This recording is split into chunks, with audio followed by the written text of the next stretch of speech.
दोस्तों नमस्कार। इंडिया मिट टीवी में आपका स्वागत है। विशेष योग्य जन आयुक्त आपके द्वार मिशन तहसील 392 राजस्थान सरकार, ये एक मिशन को लेकर आज यहाँ उमा शंकर शर्मा राज्य मंत्री राजस्थान सरकार के यहाँ पहुँचे हैं। रावला मंडी 8 PHD तहसील में बहुत भारी स्वागत किया गया। आप तस्वीरें लाइव देख रहे हो कि उनका भारी स्वागत करने के बाद जब तहसील कार्यालय में गए तो लोगों की यहाँ भीड़ काफ़ी इकट्ठी हुई थी। तो जिन लोगों को समस्या का सामना करना पड़ता है वो लोग यहाँ समस्या को लेकर यहाँ पहुँचे हुए हैं। विकलांग लोग जिनको ज़रूरत है, जिन सरकार ने एक ऐसी नीति लेके आए हैं जिनके इलाज के लिए अनेकों प्रावधान है सरकार के पास, पर लेकिन जो वंचित हैं लोग उनको यहाँ जागरूक करने के लिए और जागरूक करने के बाद उनकी पीड़ा सुनी उन्होंने। या आप स्टेज पे अभी तस्वीरें देख रहे हो कि ग्राम पंचायत 8 PHD के सरपंच गंगा विशन व अशोक जाखड़ जी, जिन्होंने पगड़ी पहनाकर मंत्री जी का स्वागत किया है। बहुत भारी स्वागत है। यहाँ लोगों की पीड़ा सुनने आए हैं कि लोगों की समस्या का जल्द हल हो, इसको लेकर यहाँ प्रशासन पूरा आया है, जो कि यहाँ तहसीलदार जी अशोक जाखड़ जी, पंचायत समिति के विकास अधिकारी जी भगवान दास जी, वो भी यहाँ पहुँचे हुए हैं। अनेकों यहाँ प्रशासन के सारे डिपार्टमेंट के अधिकारी यहाँ पहुँचे हुए हैं कि आपके द्वार में कोई किसी प्रकार की समस्या ना हो और जिस समस्या का जल्द से जल्द निवारण हो उसके बारे में यहाँ वो मंत्री जी आए हुए हैं। उमा शंकर जी यहाँ पहुँचे हुए हैं हमारे बीच। ये तस्वीरें आप लाइव देख रहे हो कि उनको एक उनकी इच्छा है, हमने बातचीत किया उनसे, उनकी इच्छा है कि हम जो लोग दुखी हैं, पीड़ित हैं, उनकी समस्या उनके पास जाकर सुनेंगे, पीड़ा उसके पास जाकर सुनेंगे। हमारे को सरकार ने ये पद दिया है, इसलिए दिया है कि हम लोगों की समस्या लोगों के बीच जाकर सुने और पूरे राजस्थान का ये जिम्मा है। 392 तहसील कार्यालय में ये प्रोग्राम चलेगा और तकरीबन उन्होंने बताया कि ये 4 महीने तक ऐसा प्रोग्राम चलता रहेगा। तकरीबन उन्होंने बताया कि 24 तारीख को ये प्रोग्राम शुरू हुआ है। आज रावला मंडी में है।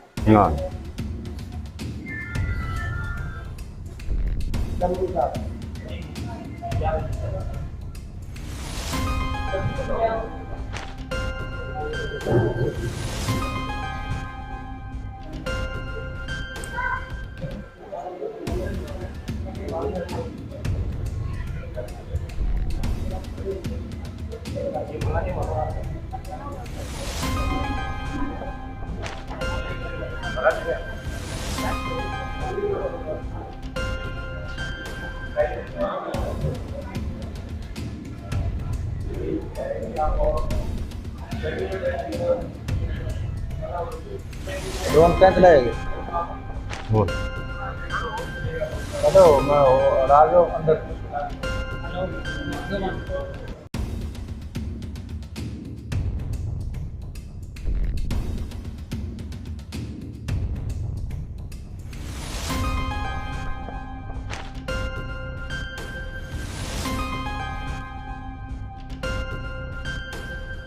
करेंगे, पूरा विश्वास है और जल्दी ही उसका परिणाम भी आपको महीने 1.5 महीने में सामने आ जाएगा।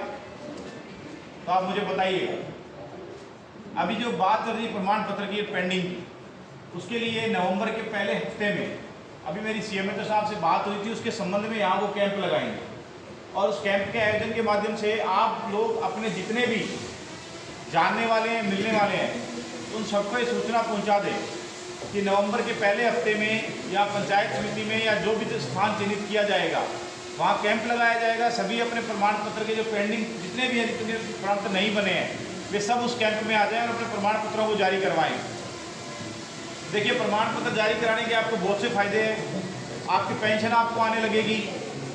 दूसरा, जितने भी दिव्यांग हैं उनको राजस्थान सरकार के अंदर माननीय मुख्यमंत्री अशोक गहलोत जी द्वारा निर्णय लेते हुए BPL के समकक्ष मान लिया गया है। जो लोग सामाजिक सुरक्षा पेंशन का लाभ ले रहे हैं उन सबको BPL मान लिया गया है।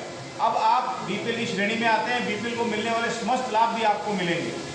साथ में यदि खाद्य सुरक्षा में आपका नाम जुड़ा हुआ है, आप BPL है, तो आपको चिरंजीवी स्वास्थ्य बीमा योजना का लाभ भी निःशुल्क है। उसके लिए किसी भी प्रकार से आपको कोई रुपया नहीं देना, 850 रुपये भी आपके नहीं लगेंगे। तो मेरा आप सबसे विनती मान लीजिए, निवेदन मान लीजिए, जाकर आप एक एक व्यक्ति को जागरूक कीजिए। आज किसी का प्रमाण पत्र अगर नहीं बनाया तो नवंबर के पहले हफ्ते में जो कैंप लगेगा, सरपंच साहब से, प्रधान जी से आप संपर्क कर उस कैंप के संबंध में जानकारी, संपर्क में रहें इनके, और उस कैंप के संबंध में आए यहाँ पर, ताकि आपके प्रमाण पत्र जारी हों। एक बात के लिए मैं आप सबसे आग्रह करूँगा, अधिकारीगण भी यहाँ मौजूद हैं, आप सभी भी आए हैं, मैं आपको ये कहना चाहूँगा कि चिरंजीवी स्वास्थ्य बीमा योजना एक माननीय मुख्यमंत्री जी द्वारा चलाई जाने वाली सबसे बेहतरीन योजनाओं में से एक है। आज भारत के अलग अलग राज्यों से हमारे राजस्थान में आकर इस मॉडल को जानने की कोशिश कर रहे हैं कि ये स्वास्थ्य का इतना शानदार मॉडल बनाया कैसे गया है। आज आप खुद देखिए, 10 लाख रुपए तक का इलाज किसी भी अच्छे हॉस्पिटल में, बड़े से बड़े हॉस्पिटल में आप लोग करवा सकते हैं। साथ ही 5 लाख रुपए का इसमें दुर्घटना बीमा भी कवर किया जाता है। आईपीडी ओपीडी की समस्त सेवाएं आपकी फ्री हैं। 2000 से भी अधिक दवाइयाँ इसमें फ्री हैं। मेरा आप सबसे निवेदन है, इस योजना का लाभ भी लें और लोगों को बताएं भी कि ऐसी एक योजना चल रही है। अगर आपने इसका पंजीकरण नहीं कराया है तो आप कराएं। और मैं आप सबसे यहाँ पर एक संकल्प लेना चाहूँगा कि हर रोज़ कम से कम 2 लोगों को चिरंजीवी स्वास्थ्य बीमा योजना से जागरूक करें। पता नहीं आपकी एक सलाह किस परिवार के काम आ जाए और किस परिवार के अंदर आपकी दी हुई सलाह से वह घर बच जाए। क्योंकि हमको मालूम है, एक समय था कोरोना का, उस कोरोना काल में जिस प्रकार त्राही त्राही मच गई थी पूरे विश्व में, और लोगों के पैसे किस प्रकार बीमारी पर लग रहे थे, आपको हमको सबको मालूम है, किसी छुपा हुआ नहीं है। ये चिरंजीवी स्वास्थ्य बीमा योजना ऐसी परिस्थितियों के लिए भी है कि आपके बुरे से बुरे समय में हम लोग पैसा जोड़ कर रखा करते थे कि नहीं, हमारे को स्वास्थ्य प्रॉब्लम होगी, बीमारी हो जाएगी, तो पैसा जोड़ के रखें बुरे समय के लिए। पर आज आपको यदि जानकारी है, इसका पंजीकरण करवा रखा है, तो जो पैसा आप अपनी बीमारी के लिए जोड़ा करते थे, आज उस पैसे को आप अन्यत्र कहीं भी अपने किसी भी कार्य में ले सकते हैं। माननीय मुख्यमंत्री जी ने कोरोना में खुद 2 बार कोरोना से पीड़ित हुए। उसके बाद उन्होंने कोरोना काल में जब स्थितियाँ देखी तो उनको लगा कि नहीं, एक ऐसी योजना मुझे लानी चाहिए जिससे राजस्थान का हर व्यक्ति निरोगी रहे, स्वस्थ रहे। और स्वास्थ्य की दृष्टि से राजस्थान के अंदर जितने कार्य किए गए हैं वे सारे अनुकरणीय हैं। आज सब आप लोग मेरे साथ एक संकल्प लें, हाथ उठाकर, जो मैं चिरंजीवी स्वास्थ्य बीमा योजना के संबंध में मैं बोलना शुरू करता हूं, आप सब लोग मेरे साथ उस संकल्प को लें कि रोज 2 लोगों को इस स्वास्थ्य बीमा योजना से जागरूक करेंगे। मेरा आप सबसे करबद्ध निवेदन है, हाथ खड़ा करके बोलिएगा सब लोग, चिरंजीवी स्वास्थ्य बीमा योजना, चिरंजीवी स्वास्थ्य बीमा योजना मैं संकल्पबद्ध होकर हर रोज 2 व्यक्तियों को चिरंजीवी स्वास्थ्य बीमा योजना के संदर्भ में जागरूक करने का हर संभव प्रयास करूंगा। चिरंजीवी स्वास्थ्य बीमा योजना। धन्यवाद।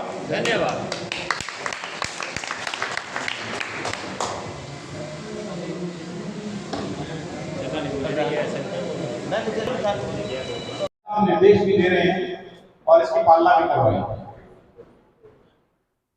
आपका जो मेरे को जिस पद से नियुक्त किया गया है, पहले मैं आप सबको बता देता हूँ, कमिश्नर का पद है। मैं स्टेट कमिश्नर हूँ राजस्थान का, और जिस पे बैठा हूँ वह है कमिश्नरेट है स्पेशली एबल्ड पर्सन का, आयुक्तालय विशेष योग्यजन। आपको किसी प्रकार की कोई समस्या है, मुझे तुरंत बताइए, तुरंत एक्शन होगा, कार्रवाई की जाएगी। ऐसा कोई नहीं है कि जो आपके जो लाभ आपको मिलने चाहिए सरकार से, आपको तकलीफ है, मुझे तुरंत बताइएगा, उसका निस्तारण तुरंत करूंगा। अब तक हमारे पास 6000 से अधिक आवेदन आए हैं और लगभग 80 से 90% लोगों के इसमें काम हुए हैं। यहाँ तक कि प्रशासन ने स्थानांतरण भी किए। ऐसे विशेष योग्य जन जिनको इच्छित स्थान पर लगने का आदेश हमारे द्वारा जारी किया गया था, कोई भी डिसेबल्ड पर्सन है और वो अगर सरकारी नौकरी में है तो वो इच्छित स्थान पर लगाया जाए। इस संबंध में भी बहुत से स्थानांतरण हमारे कमिश्नरेट द्वारा करवाए गए प्रयास हैं। कुछ मिनट्स में नोट करवा रहा हूँ, इनकी भी पालना होगी और भविष्य में आपको लगता है कि ऐसी समस्या आपको आती है, मुझे अवगत करवाइए। परिवहन विभाग कोई निर्देश दिए जाएंगे, कोई भी दिव्यांगजन अगर कहीं सड़क पे खड़ा है, बस स्टॉप अगर वहां नहीं है तो वह वहां बस रोककर उसको चढ़ा के लेके जाए। ये जरूरी नहीं है कि वहां बस स्टॉप हो, पर अगर सड़क पे खड़ा है बस को हाथ देगा तो बिठा के लेके जाए। एक बात। दूसरा, अगर वह कहीं उतरना चाहता है तो ये भी जरूरी नहीं कि बस स्टॉप पे उतारा जाएगा, जहां वह उतरना चाहे वहीं उतार। यह डिसेबल्ड विशेष योग्यजनों के लिए विशेष तौर पे परिवहन विभाग जयपुर में मेरी मीटिंग हुई थी, उसमें भी हमने बैठक में जारी किया था। और मैं आपको बता रहा हूँ सर, नोट कर लीजिएगा, इसका भी मीटिंग का हवाला देते हुए इस बैठक का कार्यक्रम का और इसके जारी कीजिए, ठीक है। एक आपके जितने भी आपकी खाद्य वितरण से संबंधित दुकानें लगती हैं, इसके लिए भी हमारे आदेश जारी किए हुए हैं कि आपको प्राथमिकता से वहां पर गेहूं वगैरह दिया जाए, आपको लाइन में ना लगाए। इसके भी आदेश हमारे वहां से निकले हुए हैं। तो ये 2-3 चीजें जो आपकी प्राथमिकता से देखने वाली हैं, इनके लिए हमारे डायरेक्शन दिए हुए हैं। बैंकों में अगर जाते हैं, किसी प्रकार की कोई असुविधा होती है तो मुझे बताइएगा। आरबीआई के जोनल जो हमारे हैं राजस्थान के, उनके साथ में मीटिंग कर इसमें मिनट्स में बताया गया था, जारी किए थे कि बैंकों के अंदर विशेष योग्यजनों के लिए प्राथमिकता से व्यवस्थाएं की जाए, रैंप बनाए जाए, व्हीलचेयर की व्यवस्था की जाए, और जब वो बैंक में जाएं एकल खिड़की जैसी व्यवस्था हो, अगर एक ही जगह बैठकर अपना बैंक में काम करवा सके। ये सब निर्देश हमारे दिए हुए हैं। आपको जहां भी लगे निर्देश के साथ साथ इनको आदेश भी मानेगा, हमने आदेश के तौर पर भी जारी किया हुआ है। और मेरी कोर्ट से मैंने सुमोटो लेते हुए भी इसका एक आदेश कोर्ट से निकाला हुआ है, लगभग विभागों को कोर्ट का आदेश गया हुआ है मेरे यहाँ से। तो आप लोग इन सब बातों का ध्यान रखिए जो मैंने बताया है। आरक्षित सीट अगर आपकी खाली नहीं है तो बताइएगा, मेरे संज्ञान में लाइएगा। या आप बस में यात्रा कर रहे हैं, आपकी सीट पे आपको सीट नहीं दी गई है तो वह भी मुझे बताइएगा, उसका निवारण वहीं तुरंत अपन माइंड डिपो पे बात करके करवाएंगे, ताकि भविष्य में ऐसी कोई परेशानी आपको नहीं हो। क्योंकि ये सब राजस्थान सरकार द्वारा चलाई जाने वाली योजनाएं हैं, और मैं अच्छे से समझता हूँ कि जब माननीय मुख्यमंत्री श्री अशोक गहलोत जी द्वारा योजनाएं चलाई जा रही है तो मेरा एक ही मानना है कि आपको 100% योजनाओं का लाभ मिलना चाहिए। क्योंकि आज विश्व के अंदर भी देखेंगे तो विश्व के पटल पर भी आज विशेष योग्यजनों ने जो नाम कमाया है वह एक सामान्य व्यक्ति से कहीं अधिक है। आज राजस्थान सरकार में पैरा खिलाड़ियों को आप देखिएगा, विश्व के अंदर ओलंपिक में इतने स्वर्ण पदक, कांस्य पदक जो ले रहे हैं वो आज शायद एक सामान्य व्यक्ति भी नहीं ले पाता। और राजस्थान से एक खिलाड़ी हैं। आज सुनील गुले को ले लीजिए, देवेंद्र झाझड़िया जी को ले लीजिए, शताब्दी अवस्थी जी को ले लीजिए, आप एक से एक नाम है जिन्होंने एक के बाद एक अवार्ड लिए हैं। इन्हीं सब स्थितियों को देखते हुए राजस्थान सरकार ने पैरा खिलाड़ियों को आउट ऑफ टर्न नौकरी दी है और दे भी रही है लगातार। आपने देखा होगा सरकारी नौकरियों में सीधा पैरा खिलाड़ियों को नौकरी दी जा रही है। वहीं पैरा खिलाड़ी जितने भी हमारे हैं उनको पेंशन के संबंध में प्रावधान किए गए हैं, और 25 बीघा नहरी क्षेत्र के अंदर कृषि भूमि को निःशुल्क आवंटित की जा रही है। तो आप ये मान के चलिए, जब हमारे राज्य के यशस्वी जननायक माननीय मुख्यमंत्री श्री अशोक गहलोत जी को एक पूर्ण विश्वास है कि हमारे राज्य का यदि विशेष योग्यजन सशक्त होगा तो भारत ही नहीं विश्व में भी राजस्थान का नाम रोशन करेगा। तो मैं चाहता हूं कि आपको किसी भी प्रकार के सहयोग की आवश्यकता हो मुझे बताइएगा, हर वक्त आपके साथ खड़ा हूं। 392 तहसील में हम यही संकल्प लेकर चले हैं कि आपको हर योजना का लाभ हो। सरपंच साहब ने बताया कैंप के लिए, जो मैं पहले बता चुका हूं, उस कैंप का भी आयोजन करेंगे। इन्होंने भी उसके लिए निवेदन किया है, प्रधान जी ने भी किया, मैं भी आपसे निवेदन करता हूँ, सब मिलकर जागरूक कर उस कैंप में अधिक से अधिक लोगों को पहुंचाइए ताकि प्रमाण पत्र बन सके। धन्यवाद। इसके लिए आंध्र प्रदेश में अंग्रेजी माध्यम के स्कूल खोलने की पहल It is because of this that I can convert well in English. It has given me a lot of confidence. I always wanted to speak good English like my friends. I am thankful to the teachers and the government of Rajasthan for making this possible. उज्जवल भविष्य की झलक देखकर भला अभिभावकों की आंखों में चमक क्यों न आई। मेरी बेटी इसमें महात्मा गांधी का बहुत अच्छा लगता है। बेटी इंग्लिश मीडियम में हमारे बड़ी खुशी की बात है कि हमारा बच्चा गवर्नमेंट स्कूल में इंग्लिश मीडियम स्कूल पढ़ रहा है। नमस्कार जी, हमारे चैनल में आपका स्वागत है। जो मिशन 392 है उसका उद्देश्य क्या है ये आप बताइए। देखिए, माननीय मुख्यमंत्री श्री अशोक गहलोत जी की प्रेरणा से विशेष योग्यजन आयुक्त आपके द्वारा मिशन तहसील 392 की शुरुआत हमने 27 तारीख नोखा से प्रारंभ किया था, और इसके अंतर्गत हम लोग मैं स्वयं 392 जितनी तहसील है हमारे राजस्थान की, और मैं स्वयं उपस्थित होऊंगा और राजस्थान सरकार द्वारा विशेष योग्यजनों के संबंध में चलाई जाने वाली योजनाओं की जानकारी देना, उनकी यदि कोई समस्याएं हैं तो मौके पे उनका निस्तारण करने का प्रयास करना, साथ ही राजस्थान की जो जन कल्याणकारी योजनाएं चलाई जा रही हैं उनके संबंध में अवगत करवाना। हम देखते हैं कि एक राज्य मंत्री का दर्जा दिया आपको, एक अनूपगढ़ को जिला घोषित करने के लिए प्रयास लोगों ने बहुत लंबे समय से कर रखा है, उनके बारे में 2 शब्द बताइए। देखिए, मेरे को अभी यहाँ ज्ञापन दिया है इस संबंध के अंदर। इस ज्ञापन के संबंध में जहाँ संबंधित है उन संबंधित मैं आपका संदेश पहुँचा दूंगा और इसको संदेश पहुँचाने के बाद इसकी अवगत भी करवाऊंगा आपसे। सर, आज के दौरे में विशेष क्या रहा है? विशेष जैसे प्रमाण पत्र बनाए जाना है, इसके संबंध में भी अभी मेरी बात हुई है स्वास्थ्य विभाग के अंदर सीएमएचओ साहब से यहाँ।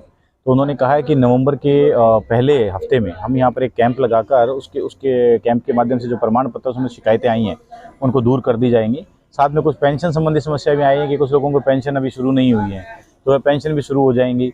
और जैसे कुछ ट्राई साइकिल की ज़रूरत है या किसी को कोई मोटर वाली जो बैटरी वाली हमारी जो ट्राई साइकिल होती है उसकी आवश्यकता है ताकि वो अपना रोजगार कर सकें। तो इन संबंध में सारों मैंने आज संज्ञान ले लिया है और इसके संबंध में सारे जो एप्लीकेशंस मेरे पास आ गए हैं, जल्द इसका निस्तारण करके सूचना भी आपको हम दे देंगे। सर, कथित तौर पर लोगों का कहना है कि कई विभाग नहीं पहुंचे, उनके खिलाफ आपके द्वारा क्या कार्रवाई की जाएगी? कार्रवाई जैसी कुछ नहीं है कि जो विभाग जितनी समस्याएं आई उसके संबंध में तो व्यक्ति यहाँ मौजूद थे। जैसे अब देखिए आप मेडिकल के संबंध में तो मेडिकल विभाग यहाँ मौजूद था सर, समाज कल्याण के संबंध में कुछ कार्रवाई थी तो वो यहाँ मौजूद था। अब DOIT को देखें आप, ई मित्रा से तो वो यहाँ पर मौजूद था। जो समस्याएं आए उसके संबंध में सभी यहाँ पर उपस्थित थे। अब कुछ दिशा निर्देश जारी करने हैं तो वो फिर मैं अपने स्तर पे वहाँ से करूँगा। सर एक और बताइए, यहाँ एक कई दिन से रोड के लिए धरना चल रहा है, आप सरकार की तरफ नुमाइंदगी हो यहाँ, तो आप उनकी तरफ आप धरना स्थल पे जाओगे कि उनकी पीड़ा सुनने? बहुत आज तकरीबन 13 दिन हो गए वहाँ धरना स्थल पे बैठे हैं रोजरी रोड के लिए, और सरकार की तरफ से आप इस दौरे पे आए हो। इस देखिए, मेरे पास हर तरीके, जैसे फिलहाल तो मेरा जो कार्यक्रम है विशेष योग्यजनों को लेकर है। अब आप समझ सकते हैं आगे बैक टू बैक मेरे एक के बाद एक तहसील के अंदर पहुँचना है और विशेष योग्यजनों मिलकर समस्याओं को दूर करना है। और जो दूसरी समस्याएं भी मेरे पास आ रही हैं उसके एप्लीकेशंस को मुझे दे रहा है, तो इनको मैं जहाँ पहुँचाना चाहिए वहाँ भिजवा भी रहा हूँ साथ साथ। और उसके संबंध में जो आपके यहाँ प्रधान जी हैं, सरपंच जी, इनको अवगत भी करवाया जा रहा है लगातार। सर एक नरेगा में जो विकलांग जाते हैं बहुत तपस्या उनको झेलनी पड़ती है, क्योंकि दूर दराज के काम कार्य चलता है, वहाँ उनकी हाजिरी नहीं लगती। इसके बारे में आप प्रयास करिए कि उनकी पीड़ा है जो समझ सके। ये शायद आप ही ने बताई है मेरे को, और आप अपनी पीड़ा जो आपने बताई उसी पे प्रश्न कर रहे हैं, इसके लिए भी आपका धन्यवाद। नहीं, प्रयास नहीं करना चाहिए। यह एक देखिए जन कल्याणकारी कार्य है, मानव सेवा से जुड़ा कार्य है। जब सरकार जब योजनाएं चलाती है तो वो हर वर्ग को ध्यान में रखकर चलाती है, ये नहीं कि किसी और के लिए। यदि आपने कोई समस्या मुझे बताई है और उसका निवारण किया जा सकता है तो क्यों नहीं किया जाना चाहिए, करना चाहिए, ताकि आज यह वर्ग भी आगे बढ़कर मुख्य धारा में समाज के आए और हमारे हर तरीके से सशक्त होकर हमारे कंधे से कंधा मिलाकर चले। और जरूरी भी है। अब मनरेगा के संबंध में भी हमने कुछ डायरेक्शंस जारी किए थे कि प्राथमिकता पर मनरेगा के अंदर विशेष योग्यजनों को रोजगार में प्राथमिकता दी जाए। ऐसा मेरे ऑफिस से वहाँ से भी निर्देश जारी हो चुके हैं। धन्यवाद।